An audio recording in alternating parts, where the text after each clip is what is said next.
Sugeng Siang. Kali ini aku mau sedikit memberitahu informasi ya. Meski ini tidak ada hubungannya dengan momong, dan ini ada sedikit kejadian di waktu masa lalu. Aku akan sedikit share buat kalian. Kejadian di tahun 2012. Nah, 2 tahun setelah aku dirawat di RSJ ya, itu aku, maksudnya adikku itu mendapat kejadian nggak enak sampai sekarang. Aku minta tolong kalian pahami dan cermati kata-kataku ini supaya kalian paham. Bermula dari 2012. 2012 itu kan adikku pinjem koperasi itu, dan pinjem 8 juta. Yang digadekan itu sebuah unit sepeda motor. Terus sebuah unit sepeda motor. Oke, setelah diurus clear, penyelesaian kantor sudah, terus adikku dapat 8 juta. Dan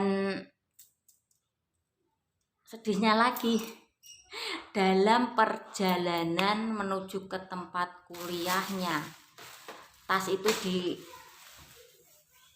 didedel atau disobek sama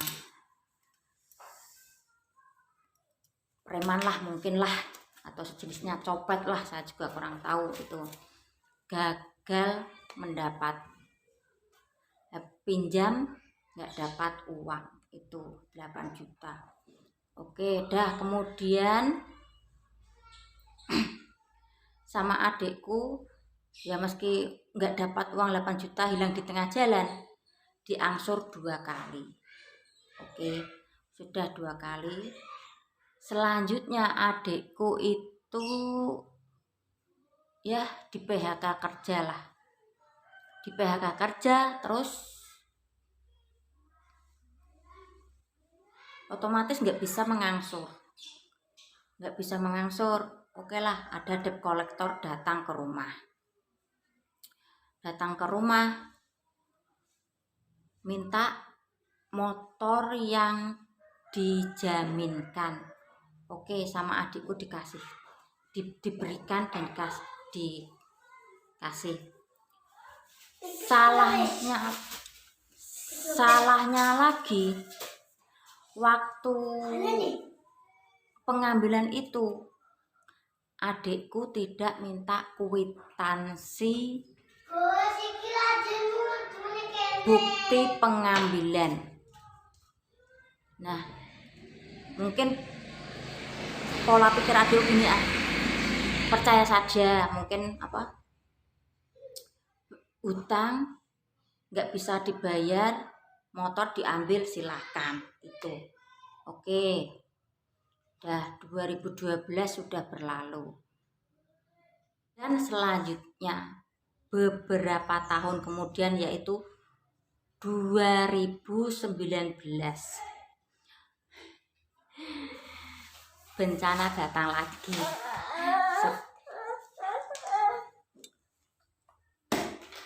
Rumahku didatangi debt collector 3 orang.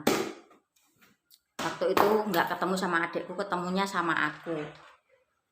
Terus 3 orang minta saya, maksudnya diterangkan lagi nih, adik saya kan nama ini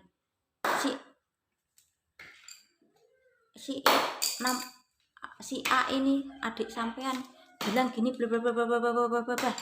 Dan alhamdulillah sih aku agak sedikit tahu tentang itu ya. Aku juga perjelas, loh, katanya kalau motor udah ditarik sama kantor, otomatis pinjaman tersebut lunas. Saya pikir dulu juga kayak gitu, banyak sih yang juga kayak gitu. Ini sebuah koperasi, enggak, aku tekankan sekali lagi ya, enggak semua koperasi seperti itu ya. Mungkin hanya ini sifat eksternal, dalam arti ya di luar kantor koperasi tersebut lah itu. Oke, kembali lagi ke 2019. Rumahku didatangi 3 debt collector. Terus dijelaskan gini. Mereka bawa itu surat tagihan. Terus aku bilang gini, ya udah, ini kan urusan sama adik saya, nanti aja kalau ketemu sama adik saya. Ngotot ngeyel, terus bilang gini, yaudah gini, nek ono uang 1 juta sik wis. Mereka bilang kalau ada uang 1 juta nggak apa-apa. Ya aku cuman berdalih, maaf Pak, saya nggak ada uang segitu uang. Ya udah, beliau marah-marah dan aku berusaha bagaimana cara menghindari si debt kolektor ini. Oke, yes. Mereka pulang dengan kegagalan, surat ditinggalkan sama saya. Terus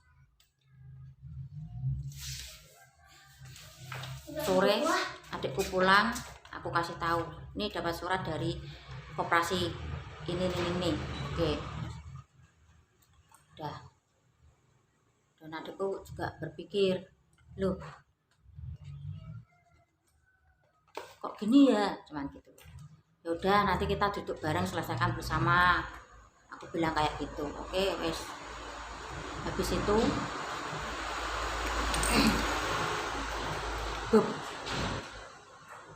si debt kolektor ini bilang mau ketemuan. Oke, ketemuan beberapa hari kemudian, ketemuan sama adikku, sama si debt kolektor ini, sama adikku yang satu lagi yang memberikan motor itu. Udah selesaikan, udah di itu tanda tangan. Tapi sayangnya lagi nggak pakai surat perjanjian bahwa adik saya sama koperasi ini sudah clear. Salahnya kami juga di situ. Oke, 2019 kelar. 2021 surat apa itu dari advokat datang ke rumah. Oke, adikku, aku juga kaget, kok semakin panjang. Kami bertiga tuh curiganya di sini, kenapa nggak waktu tahun 2012 yang lalu ketika telat 1, 2, 3 bulan. Kenapa ini beberapa tahun kemudian? Anehnya di situ, makanya aku agak curiga. Oke, aku cari solusinya, membuktikan kebenaran surat advokat ini benar apa tidak. Nah, kebetulan tuh adikku ipar tuh ada yang kerja di sebuah operasi. Tanya, ini kok dapat surat advokat gimana ya Mas? Ini, oh ini hanya gertakan saja. 1,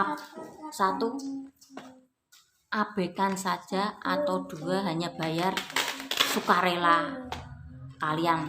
Saran si teman adikku itu juga debt collector. Oh gini, udah. Itulah. Makanya berhati-hatilah bagi orang yang pinjem koperasi tapi tidak sampai lunas tuntas, akan dikejar-kejar debt collector terus. Makanya selesaikan dengan hitam di atas putih, bermaterai, supaya apa? Kalian tidak dikejar-kejar terus. Jangkanya itu enggak pendek loh, panjang. Saya aja dari 2012 sampai 2021 baru kelar. Makanya hati-hati bagi yang pinjam koperasi belum sampai lunas tuntas, pasti akan dikejar terus. Tapi nggak semua koperasi loh, aku bilang kayak gitu loh ya. Mungkin hanya beberapa aja, makanya hati-hati. Oke, terima kasih udah